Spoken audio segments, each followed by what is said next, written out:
হে আল্লাহ, আল্লামা হযরত দেলোয়ার হোসেন সাঈদী রহমতুল্লাহ আলাইহি তাফসীর মাহফিলের প্রত্যেকটা বক্তব্য হে আল্লাহ তুমি কবুল করেছো। আমরা আজকে তার প্রমাণ পাচ্ছি। আল্লামা হযরত দেলোয়ার হোসেন সাঈদী সাহেব বলেছিলেন, এমন একটা সময় আসবে পালাবার জন্য ইন্দুরের গর্ত তোমরা পাবে না। আল্লাহ তাআলা সেটা কবুল করেছেন। আর আওয়ামী লীগের নেত্রী পার্লামেন্টে আপনি বলতেন বাপের বেটি শেখ হাসিনার বেটি পালাই না। আজকে কর্মী সম্মেলন থেকে ও শেখ হাসিনা তোমাকে প্রশ্ন করতে চাই, তুমি আজকে শেখের বেটি হয়ে পালাও নাই, হিন্দুস্তানের নরেন্দ্র মোদীর কন্যা হিসাবে দেশ থেকে পালাতে বাধ্য হয়েছ।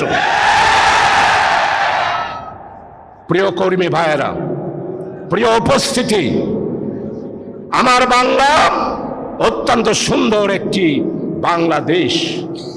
এই বৃহত্তর বাংলা সুজলা সুফলা শস্য শ্যামলা ধনে ধান্যে পুষ্পে ভরা ছিল।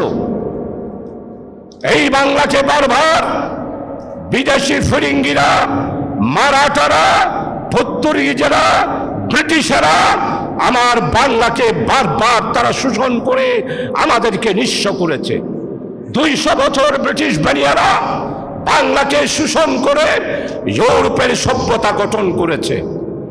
আমার বাংলাকে বারবার মানুষদেরকে নিঃস্ব করে আমাদেরকে অশিক্ষিত করে তুলেছে বিদেশি বেনিয়ারা, বিদেশি শাসক গোষ্ঠীরা। 200 বছর ব্রিটিশের বিরুদ্ধে আন্দোলন করে আমাদের বাংলার মানুষেরা 1947 সালে একবার স্বাধীনতা অর্জন করেছিল। 47 সালের নির্বাচনের মাধ্যমে তৎকালীন পাকিস্তানের পক্ষে ভোট দিয়েছিল। 25টা বছর এই পাকিস্তানের শাসকেরা আমার এই পূর্ব বাংলাকে তারা 25 বছর শোষণ করেছে। আমাদেরকে স্কুল দেয় নাই, কলেজ দেয় নাই, বাণিজ্য দেয় নাই, ব্যবসা দেয় নাই, উন্নয়ন দেয় নাই, ইউনিভার্সিটি দেয় নাই, সেনাবাহিনীতে আমাদের লোক ঢুকতে দেওয়া হয় নাই। এইভাবে করে 25 বছর তারা আমাদেরকে শোষণ করেছে।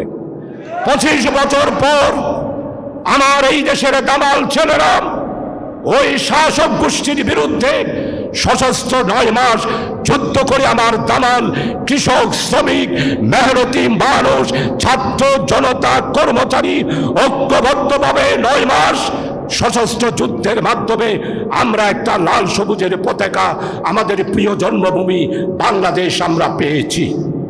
53টি বছর এই স্বাধীনতার পর 53 বছর অতিবাহিত হলো।